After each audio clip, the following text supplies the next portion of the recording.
অন্তর্বর্তী সরকারের উৎসাহ এই চুক্তি স্বাক্ষরের জন্য কিংবা চুক্তি স্বাক্ষর ছাড়াই যুক্তরাষ্ট্রের ইচ্ছা পূরণের জন্য মার্কিন প্রশাসনের যা ইচ্ছা সেই অনুযায়ী চলার জন্য আগ্রহটা বর্তমান বা গত অন্তর্বর্তী সরকারের ছিল প্রথম থেকে। সেই কারণে গত বাজেটে শিক্ষা খাতে বরাদ্দ বাড়ে নাই, স্বাস্থ্য খাতে বরাদ্দ বাড়ে নাই, কিন্তু আমদানির জন্য যুক্তরাষ্ট্র থেকে আমদানির জন্য অস্ত্র আমদানি, বোয়িং আমদানি, বোয়িং এর যে কথাটা আপনারা শুনলেন আজকে চুক্তিতে আছে 14টা বোয়িং। গত বাজেটের সময় কিন্তু এই আলোচনাটা হয়েছিল যে তাদের কাছ থেকে বোয়িং আমদানি করতে হবে। তো তার মানে অন্তর্বর্তী সরকারের এই পুরো বিষয়টাই এখন পর্যন্ত আমাদের কাছে অজানা, অস্পষ্ট যে কেন অন্তর্বর্তী সরকারের এত আগ্রহ ছিল, এবং সেই আগ্রহটা এই পর্যায়ে গেল যে নির্বাচনের মাত্র 3 দিন আগে তারা স্বাক্ষর করলো। সিপিডি একটা হিসাব করেছে যে তাদের কাছ থেকে যে সমস্ত পণ্য আমদানি করা হবে সেখানে যে শুল্ক রেয়াত দেওয়া হবে, শুল্ক রেয়াতের কারণে প্রায় 1,500 কোটি টাকা লস হবে বাংলাদেশে। আমাদের কিন্তু ট্যাক্স জিডিপি রেশিও নিয়ে একটা সমস্যা আছে, যে আমাদের ট্যাক্স জিডিপি রেশিও খুব কম। আমাদের জিডিপির তুলনায় ট্যাক্সটা বাড়ানো দরকার।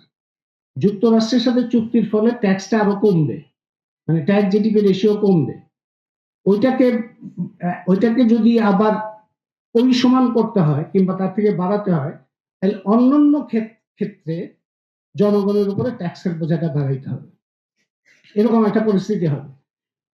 তো সিপিডির হিসাবটা কিন্তু খুব আংশিক।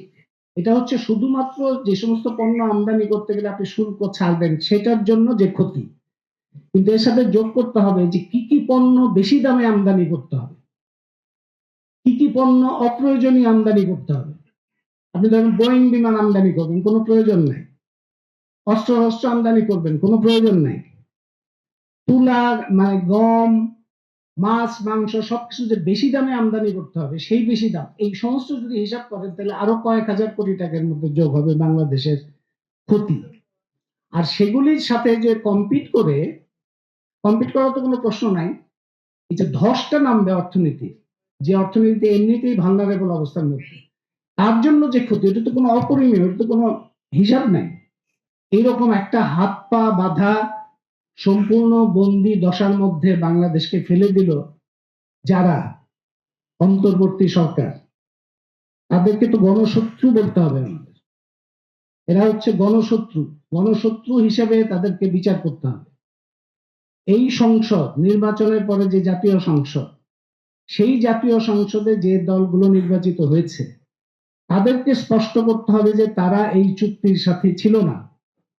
তারা যে চুক্তি নিয়ে প্রতিবাদ করে নাই সেটা তারা অন্যায় করেছে, এবং তারা যদি নিজেদের আত্মসম্মান বোধ কিংবা বাংলাদেশ যে একটা রাষ্ট্র স্বাধীন সার্বভৌম এইটা যদি তারা মনে করে, তাহলে তাদের এই চুক্তি বাতিল করার পথ অনুসন্ধান করতে হবে।